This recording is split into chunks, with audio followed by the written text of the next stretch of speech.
should the Knicks be favorites no matter who comes out of the West? Because I'll give you my answer to that question. The way they're playing, yes. Yes. Yes. Amen. The real question is why the media automatically assumes no matter who wins in the West, they're the favorites. Once again, the results of the finals, the Knicks being able to win 4-1, it really showed how disconnected the reporting is versus what's actually happening on the court. Where they're Knicks playing, yes. should be favored to win the championship That's right fair. now. And let me tell you why. That's fair. The way they're Highest, playing. here's the graphic. Highest point differential in the history of the playoffs through the first 13 games. I'm going to start reverse order, okay? The sixth highest differential, Oklahoma City in 2025. That's last year. They won the championship, plus 183. The fifth was the 1971 Bucks. That's Kareem Abdul-Jabbar with Oscar Robertson. They won the championship, plus 192. The fourth, the Kevin Durant Warriors team in 17. They won the finals, obviously, plus 225. Sorry.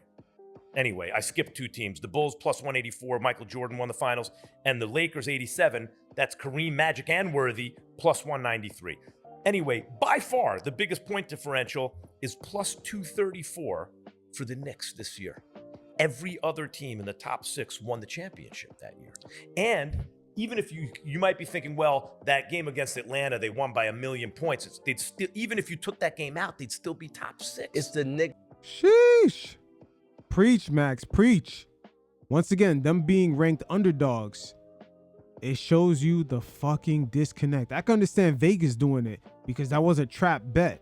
But the fact that this was repeated over and over with OKC even having all those injuries and Wemby not necessarily being the polished closer that for the most part has been displayed throughout the regular season, it's very telling. It's the Knicks versus anybody. That's their mindset. We don't care who comes out. I say yes. Yes, and you're a yes. Yes. They should be because of how they're playing. Because of how they're playing. Again, if Woodward said if they go 7 games here, and 7 games with the Hawks, and it's a bloodbath between him and Philadelphia, between them and Philly, and then now you get to this series with Cleveland, and they're just going back and forth, like maybe not.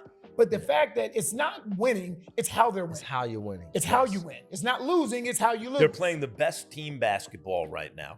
Karl Anthony Towns is passing out of the post like he's baby Jokic, right? Like he's like I tell you what people don't understand about the whole Karl Anthony Towns thing. People forget that Mike Brown was in Golden State for the longest time. They got a dude in Golden State named Draymond Green that they use as a hub, right? They have a guy in Golden State named Steph Curry that they did a great job of putting him off the ball and allowing him to move. It's a great point. Mm-hmm. And when you get to Sacramento, he's the head coach of Sacramento with De'Aaron Fox and Sabonis. So now it's like, okay, this is my offensive scheme. What he's done is he's moved that offensive scheme from Golden State, obviously different personnel, to Sacramento, and now he's implemented it late, and we have watched that Knicks offense evolve. Facts. And also, let me say this about him moving that offense to Sacramento. The Kings that season were ranked the #1 offense, and we've never seen that from them since. It goes to show you Mike Brown's scheme could work with different kinds of players, especially Sabonis being a passing big. Then he went to Karl Anthony Towns, who we really haven't seen him in that role. And now that we could play Monday morning quarterback, it worked well with him. And additionally, mixing in OG Anunoby within that whole frame, those back cut screens that Jalen Brunson was setting and OG would get those dunks, it came off of all that. Is it time to get Mike Brown as a coach? I got to say something about that too, because think of I know Kerr won a bunch of championships, but Mark Jackson comes in there and he gets them to believe it's okay to shoot from that distance. Yes. It's okay. And he creates the foundation for what becomes a dynasty, but he didn't appear to be the coach to get him to the next level because when they brought Kerr in, the offense was much more efficient. Right. Okay. That happens. Isn't Mike Brown kind of Steve Kerr for this team right now, in the sense that Thibodeau came in and got them to be a respected powerhouse in the East. But as is typical with his teams, and I don't want to hear, well, Brunson is playing the same minutes. There's a certain amount of intensity that Tibbs puts in the regular season. Well, also, he's taking the ball out of his hands. And in the regular season, the Knicks really good. They would hit a wall in the second round of the playoffs, right? Mike Brown comes in, and instead of trending the wrong way this time of year, they're the hottest team in basketball. The best thing doesn't he deserve some credit for that? He does. Sure. No, he does. He deserves a lot of credit. But Mike Brown is one of the most detailed people you are going to find, especially on the defensive end. He don't care. You can take a shot, you can miss a shot, but what you cannot do is miss an assignment on the defensive end. Because when you see Mike Brown prepare, I was there at his dinner when he first got the job in Cleveland. Been around him a long time.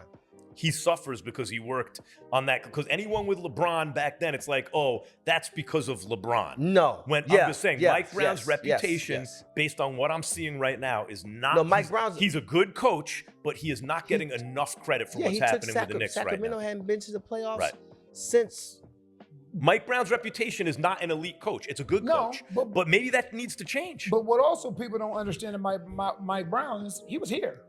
Right. He was my PT coach. He started here. He was my player development coach here in San Antonio. Is he underrated right now? He's very underrated. Yeah, but I mean, the thing is, this is a results-based league. Yes. Everything is based on the moment, right? Everything is based because I tell you what, if you go back to 2 months ago, you wouldn't call him underrated at that time. They were struggling. Right. You'll call him underrated now because of all the stats that. Yes, right. But unlike a Thibodeau team who they'd be playing all these minutes and then they'd be burnt by. No, that's a false narrative, Max. Come on. For the most part, Brunson and most of the starters were only averaging around the high 30s, like 33 minutes a game.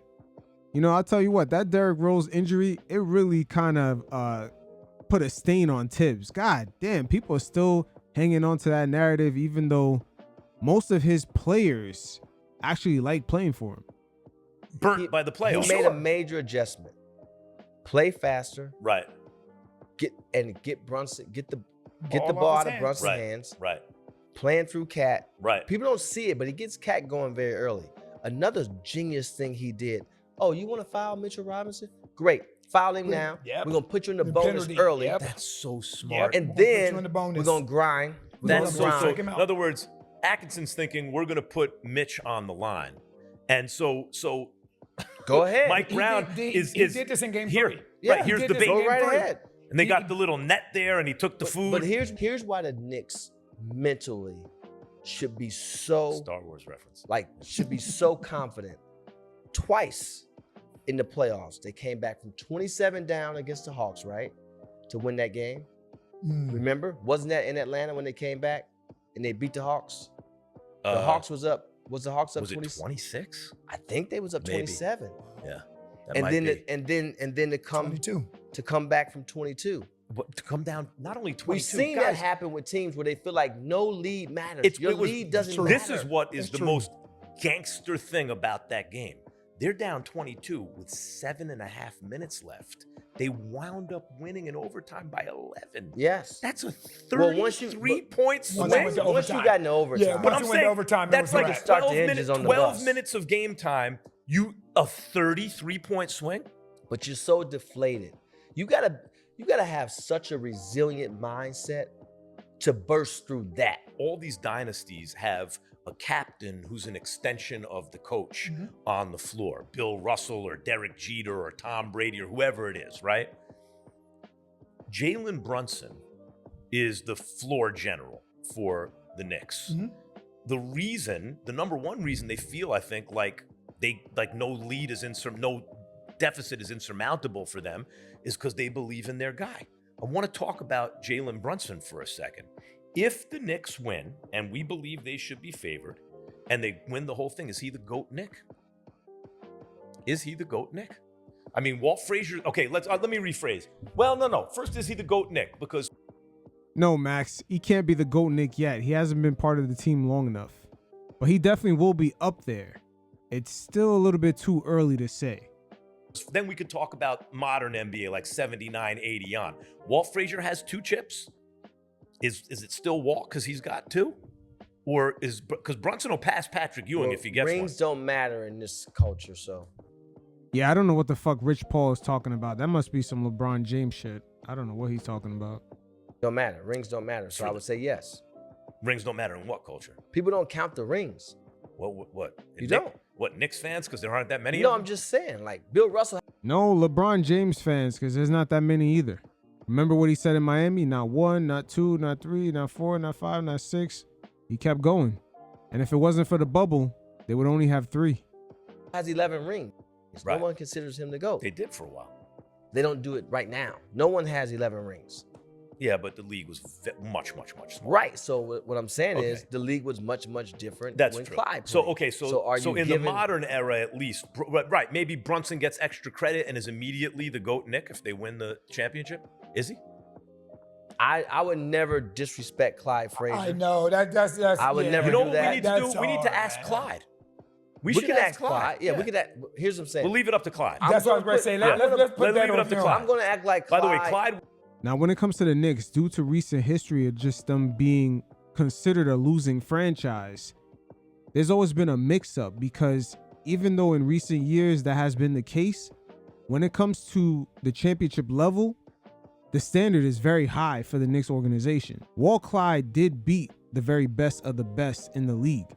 That includes Jerry West, Wilt Chamberlain, Baylor, and Gail Goodrich. So those are all-time players that the Knicks end up beating. Went for, I want to say, 35, 15, and 7 in Game 7 against Jerry West and Wilt Chamberlain to give the Knicks the championship. So, I'm going to put Clyde to the side. okay, let's for a put second. Clyde to Yes. the side. He passes Patrick, right? If they win, Absolutely. because Patrick didn't get one. Absolutely. Okay, how he about is at this the one? top of the list. First of all, that's not for Rich Paul to decide. He cannot speak on that as a Midwest guy. No, thank you. Patrick Ewing is one of the best centers to ever play in the NBA, and he has lost to 2 players that are definitely in the top 10. That is Hakeem Olajuwon and Michael Jordan. I know sometimes the whole NBA zeitgeist gets caught up in the counting of rings, but when it comes to the quote-unquote ring culture, not all of them are the same. You could look at LeBron James' championship in Cleveland, Kobe Bryant's championship against the Boston Celtics, Dirk Nowitzki's championship against the Miami Heat. Some rings hold weight more than others. And the same thing does apply on the other end when you look at the competition levels of certain players. And Patrick Ewing, no doubt, has gone up against 2 GOATs, 2 guaranteed top 10 guys. Would you rather have Brunson right now or Shea? Ooh. Brunson or Shea? Now, Shea is bigger. Okay, He's a better I know my defender. answer. But he's a better defender. I know my answer. They're both extremely clutch. True, Shea is a better defender, but Brunson also has that pull-up 3 coming off the pick. Shea cannot do that, so that tends to open up Brunson's game. Interesting conversation right here because it is a lot closer than what people think, especially when it comes to winning. This I is know a- my answer. This is not like a. It's not a would you rather have. This is. He's making it a would you rather I'm have. saying, Yeah. who would you It's rather? not a would you rather have, but he is making it a would you rather have. How about this? Okay, Take who you want. Brunson. Okay, I'll take the other.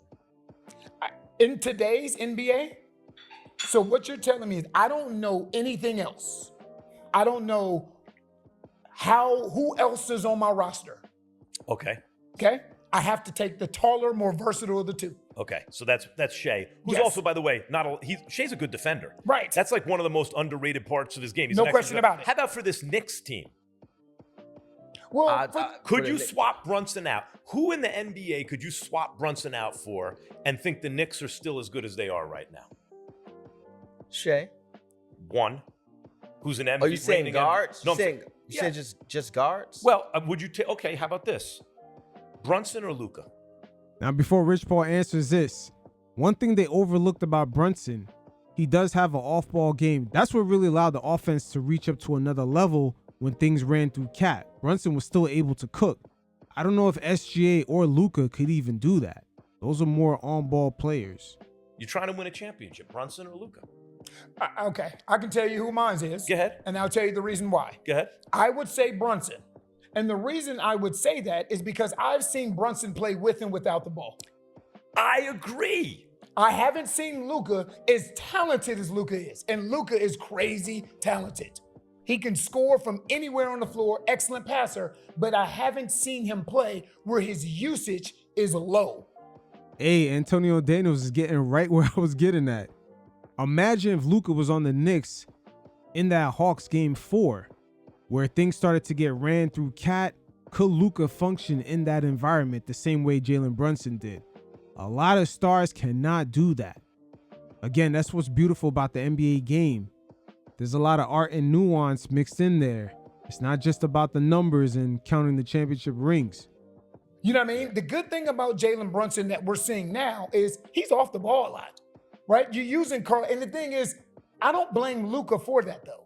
Like, I wonder what it would look like if Luka was playing with LeBron when LeBron was younger. Or Kyrie Irving Well, right now. I can tell you how it would look. Or Jalen Brunson right now. Come I was gonna on. say, Right. Brunson, So this is Brunson played with both. We've seen Luka play with another guard. I would say Brunson. If you're picking Brunson, it's because of the optionality that he gives. For sure, 100%. If you're picking Brunson. so Yes. okay. So here are some more. How many players? Well, first of all, how does Dallas let a guy like Brunson out the door? Well, that's that's a not whole fair. other conversation. That's not How fair. do they let him out the door? That's not fair. Why not? Yo, this guy Max is a shit starter right here. You gotta love it, man. Like he's getting into it. He's forcing some tough conversations out there. Because hindsight's always 20/20. Yeah. You can't tell me. And I watched Jalen Brunson a million times in Dallas. That's like saying with James Harden, did you see the MVP James Harden when he was in Oklahoma City? No. No. But I thought he was a good You player. saw a damn No good player. question. I'll tell you, wait. You did. But you know what's interesting? And I'll link it in the description below because my first film segment on Jalen Brunson showed that Utah Jazz and Dallas Mavericks series where the first 3 games happened without Luka even being in the starting lineup, and Brunson had him up 2-1 versus Donovan Mitchell. Mark Cuban had a slight glance of what Jalen Brunson could be, but he still overlooked it. Or you know what? At the time, it might have been too late because he already kind of been through contract extension talks with Brunson, and those talks already broke down. Remember when Leon Rose and Julius Randle, Worldwide West showed up to one of the games? That kind of rubbed certain people the wrong way. But there's a difference between a really good player and an MVP. But I here's tell what you- I'll say. Here's Yeah. what I'll say to that. Because now I got to put my agent hat on. Or I put my GM hat on. The only thing I would say against what you guys are saying now is it don't matter. It's the asset. The man was asking for 4 years. Oh, no, I get that. You- I get that. you- No, you- you're you- 100% That's what I'm right. saying. You signed the 4 years, 80. For sure. Because the other thing, you can't lose them for nothing. So it don't even matter. But I also think there's guys like, I'll give you an That's example. different. I thought we But were no. just talking about. I thought we were just No, but talking let me about get- the physical. No, not he's saying how Oh, did he okay. get But, away yeah, from how that? they let him out the door. Oh, But that's different. Here's That's another different. example. It's Yes. actually a pretty close That's comparison. And James Harden is an example of why you don't. The same thing happened with James Well, they traded Harden. No, not at first. It became a trade. Oh, right. Yeah. yes. yeah. Remember, Harden wanted $4 million more than And what was OKC offered. didn't want to pay tax, I think, right? And then that's when they came. But I want to give an example for Brunson that I think is a close parallel, actually. When Steve Nash was with Dirk Nowitzki in Dallas, Mm-hmm. I remember saying on Around the Horn, when he was on Dallas still, I came out and said, I watched him one game and I said, I know there are better players than Steve Nash in the NBA. But when I watch him, it's hard for me to think of who they are, right?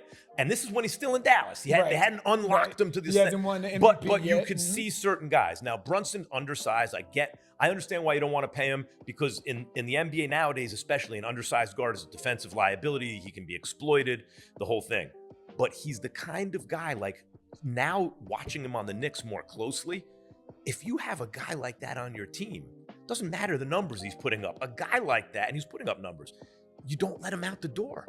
Agreed. But what helps him with the Knicks is the fact that you have Josh Hart, that you have OG Anunoby, that you Yes. have Mikal Bridges. Yeah. You know, those guys that you have that they call Wingstop. Yeah. You have versatile guys that are excellent defenders. The fact that you have a Mitchell Robinson. You know what I mean? Like, again, it's these conversations are difficult to have because you don't know what the rest of the roster looks like. Facts. And that's the beautiful thing about today's NBA. There's a lot of versatility. There's more factors, I should say, outside of the star that has contributed to, I would say, the last 7 championship teams. They all kind of have the same makeup where there's a lot of versatile players who could defend multiple positions and do a lot of different things. Long gone are the days of just having teams with a big man and back to the basket and working your offense from the inside out. That's fair, but you did know that you were just in the conference finals. Oh, yeah. That's what you knew. And they did get to the finals without him, as people, but yeah, but the Dallas Mavericks after an they let him asset go. like that. Yeah, agreed. You have to. So sign here's it. the next one I have for you guys, okay? And then I got 2 more on Brunson. How many players in the NBA? You have a team. You don't like your start. Would you take over Brunson? How many players Right now? in the NBA would you take Not over many. Brunson? Not right Because now. by the way, you know how I always say, why do we give out awards after the regular season, right? I've said this forever. Right, Max, right. I have said this forever. Because in a league where The most two-thirds important of the teams are still playing after the season's over. If you're one of the best players in the league, you're not going to be out of the play-in at least, right?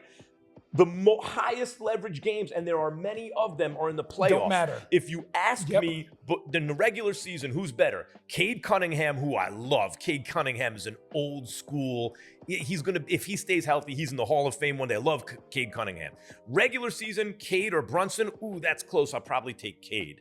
Playoffs, which is the real season, Brunson. I'll take Brunson over Cade. And this is which tough. just means I'll take Brunson over Cade. And I get it, but this is a tough conversation again because roster construction matters. It does. Okay, Roster you don't construction have matters. anything else. They don't have roster. You don't have construction anything else. in the barbershop. Yeah, No question. But like when we talk about Cade or Brunson, it's not as simple as saying Cade or Brunson because you know what Brunson has? Brunson has a lot of what Cade doesn't. Okay, we're going to do whole an lot of what expansion Cade draft. doesn't. We have an expansion draft. And you know how they do the expansion draft? You got to leave players unprotected. Both these guys, for whatever reason, are left unprotected. You're an expansion team, Cade or Brunson. I'm taking Cade. I'm Because taking he's younger? Cade too. Because he's younger and he's taller. bigger. Yeah, I'm taking He's Cade younger too. and he's bigger. Let me say this, because those selections aren't bad for the scenario. But Cade Cunningham, just like Paolo Banchero and Anthony Edwards, he's yet to be proven if he can actually play that positionless basketball because he's really not a point guard. And in today's NBA, because that is the trend of just having those kind of combo players being utilized as the playmaker, the APB is still out on a lot of guys if they can actually do this at the highest levels. I'm talking about take full control of these games the way Brunson did against the San Antonio Spurs. That includes controlling the pace and also getting to your spots, controlling that area no matter what the other team's defense gives you. There's going to be a lot of victims of this whole positionless basketball era. So far, one guy I can name is going to be Donovan Mitchell. For Anthony Edwards, Paolo Banchero, and Cade Cunningham, it's still too early in their careers to find out. Jason Tatum almost fell victim. It took him a couple of years to kind of get that winning formula deep into the playoffs. Same thing for SGA. He's just like Jalen Brunson, one of the few players to actually thrive because of their mid-range game in this whole positionless era.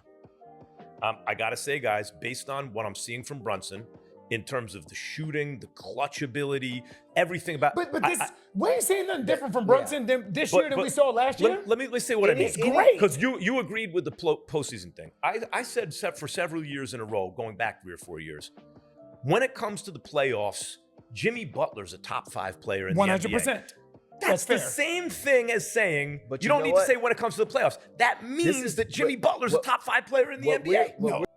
Hey, like I said, Max is a shit starter because he's bringing up a lot of good points. The fact that Jimmy Butler was able to make the finals in 2020 and also in 2023 in an era where most of these so-called NBA experts are telling you that the mid-range is dead. You saw not only he made the finals, but also Jokic, who uses the mid-range, Giannis, Kawhi Leonard, SGA, and now Jalen Brunson. all mid-range guys winning in the NBA Finals during an era so-called NBA experts are telling you that the mid-range is dead. Make sense of that. We're talking Yes, it about, does. What we're talking about is what gets teams in trouble, because the obvious answer is K when you ask this question, based upon everything you look for in a basketball player. But the obvious isn't always the right answer. It don't make it right. That's true. But it's the obvious answer. But it does not make it right. Who would you take? No, we both said Cade. Right. Because that's Only the reason I would obvious take answer. Cade is younger. So the younger, taller player, I agree. So when I say expansion draft, let's just say we're trying to do as well in the playoffs as we can this year. For sure. You want Brunson or Cade? But you said expansion draft, which means because I messed up. Forget the expansion draft. It ruins everything. I agree with AD. What he's saying is, if you telling me that I get to take Brunson and then I get to build my team how I want it, then give me Brunson. Then give me Brunson. Okay. Yes. So you get to build the team how you want it. Whatever answer gets me the answer I'm looking for. Give me Brunson. All right, Brunson. In that Okay. case. So who else would you take over Brunson? If that's the idea, how many players in the league you taking over Brunson? And that's the real question right there. How many players could you actually take over Brunson? It's not that many. Again, the Knicks winning the championship has forced a lot of uncomfortable conversations because the marketing around the league and just what they talk about, what are they fishing for clicks, it doesn't add up to what we saw on the court. The fact that the Knicks dusted most of the teams in the playoffs, including the San Antonio Spurs. These are interesting times, and it shows you the elevation of Jalen Brunson's game.